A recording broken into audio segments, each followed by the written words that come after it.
of Jodi Brandon Editorial. For those of you who don't know me, I am a book writing coach and book editor working with entrepreneurs and bloggers and solopreneurs who are going to level up their business with a book or ebook. So today we're going to talk about validating your book idea.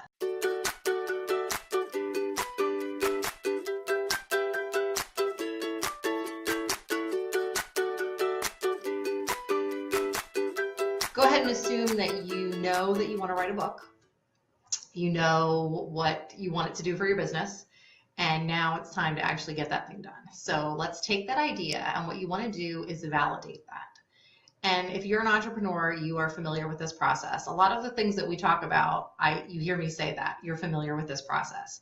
So anytime you're launching a course or a product or an idea, you want to validate it with your potential audience before you go ahead and, pour all that blood, sweat, and tears into it, and hours and months of work, only to have, the launch flop.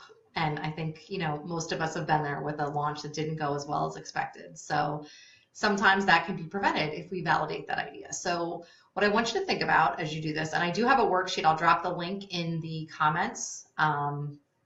If you want to grab that worksheet just to sort of, organize your ideas and your thoughts as you get started in the research process. So think about the questions that you're asked most often, whether it's in a Facebook group or, in social media, or when people see you in person, maybe at a networking event, something like that. In your version of discovery calls, anytime anybody asks you a question, think about what the most common questions are, because that's the term zone of genius is tossed around a lot right now, but that's what people see as your zone of genius, whatever that topic is that you're asked about regularly. So what you want to do is think about, like the top 3 to 5 questions that you're asked regularly. Think about what they are, write them down, and think about then, the general topic area that those fall under. I would bet that they're in the same, the 3 questions aren't going to be, like one of them's about cooking and one of them's about gardening and one of them's about, party planning. There's maybe one's about cooking healthy recipes, and one's about, like nutrition. So those 3 are all under the same umbrella, whereas the former example, they're not. So you see what I mean? So now generally what your topic area will be. Now you want to go to Amazon and you want to look for search those keywords, like cooking, nutrition, whatever the case may be. And you want to see how many books are out there. If there are no books out there with all the books on Amazon and all the books in the world, then there's probably a good reason why there isn't one book out there in that genre or in that category. So maybe there's not a great market for that. If, however, there are 150,000 books in that genre, then you're going to need to niche down, right? So when I wrote my book last year, for example, Write, Publish, Market, if I wanted a general writing book, there were, hundreds of thousands of them. So I needed to narrow it down. And the way I narrowed it down, there's many different ways to do this. You can narrow down the subject area and only talk about, a piece of that. Or you can narrow down the audience, which is what I did. And I focused on creative entrepreneurs and what their path to self-publishing looks like. So that's not the same path as, an academic going to publish something, or someone publishing for like the general trade market that's open to anybody. Mine was specific by my intended audience. So you have to figure out a way to niche that down. And that was, that's the way that I chose. So once you've got a list of some books, you want to read the reviews of those books. See what people like about them. See what people don't like about them. Maybe someone wrote, this was a great book, except I wish you had included a glossary because there were a lot of terms I didn't understand.